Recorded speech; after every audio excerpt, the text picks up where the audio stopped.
అధ్యక్ష, ఈరోజు కొత్తగా ఎన్నికై మొదటిసారి ఈ సభలో మాట్లాడే అవకాశం ఇచ్చినందుకు మీకు ప్రత్యేక ధన్యవాదాలు తెలుపుకుంటున్నాను అధ్యక్ష. ముందుగా మా నారాయణపేట్ నియోజకవర్గం అంటే ఎప్పుడైనా గుర్తొచ్చేది వెనుకబడ్డ ప్రాంతం, ఎప్పుడు కూడా పట్టించుకోలేదు, నీళ్ళ సమస్య చాలా ఎక్కువగా ఉంటుంది. ఈరోజు మా నారాయణపేట్ నియోజకవర్గ ప్రజలందరి తరపున, రైతు మిత్రుల తరపున ఈరోజు మాకు పండగ లాగా ఏదైతే ముఖ్యమంత్రి గారు మాకు జియో 69 ద్వారా Narayanpet Kodangal lift irrigation administrative sanction అనేది ఇవ్వడం జరిగింది. 2945 కోట్లు ఇవ్వడం జరిగింది. దానికోసమని ప్రత్యేకంగా ముఖ్యమంత్రి గారికి మరియు ఇరిగేషన్ మంత్రివర్యులు ఉత్తమ్ కుమార్ రెడ్డి గారికి ప్రత్యేక ధన్యవాదాలు తెలుపుకుంటున్నాం అధ్యక్ష.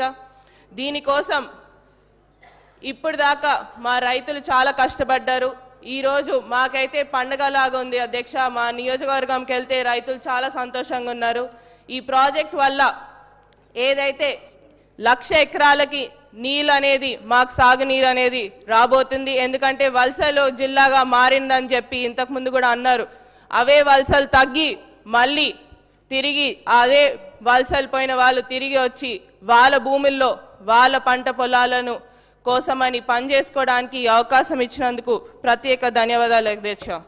దీంతో పాటు రెండే సమస్యలు అధ్యక్ష. మా దాంట్లో ఉన్నది ఏంటంటే మెయిన్గా నారాయణపేట్ అంటే గుర్తొచ్చేది చేనేత రంగం అధ్యక్ష. చేనేత రంగంని కూడా నారాయణపేట్గా మీ ద్వారా ముఖ్యమంత్రి గారిని మరియు టెక్స్టైల్ ఇండస్ట్రీ మంత్రివర్యులు తుమ్మల నాగేశ్వరరావు గారిని నారాయణపేట్ నియోజకవర్గంలో చేనేత కార్మికుల ఉపాధి కోసమని ఒక టెక్స్టైల్ పార్క్ని మంజూరు చేయాలని మా మనవి అధ్యక్ష. దీంతో పాటు చాలా ఉన్నాయి అధ్యక్ష సమస్యలు. ముఖ్యంగా యువకులకు ఉపాధి కల్పించాలని దానికోసమని ప్రత్యేకంగా ఇండస్ట్రియల్ పార్క్ కానివ్వండి, ఫుడ్ ప్రాసెసింగ్ యూనిట్ కానివ్వండి, ఇలాంటి ఏర్పాట్లు చేస్తే మాకు అక్కడ ఉన్న యువకులు అన్ఎంప్లాయ్మెంట్గా చాలామంది ఉన్నారు అధ్యక్ష, వారికి కూడా ఉపాధి అందుతుందని తెలియజేసుకుంటూ, దీంతో పాటు చివరిగా నేను డాక్టర్ కాబట్టి అధ్యక్ష ఒకటే, అక్కడ మాకు స్టాఫ్ అనేది చాలా తక్కువ ఉంది అధ్యక్ష.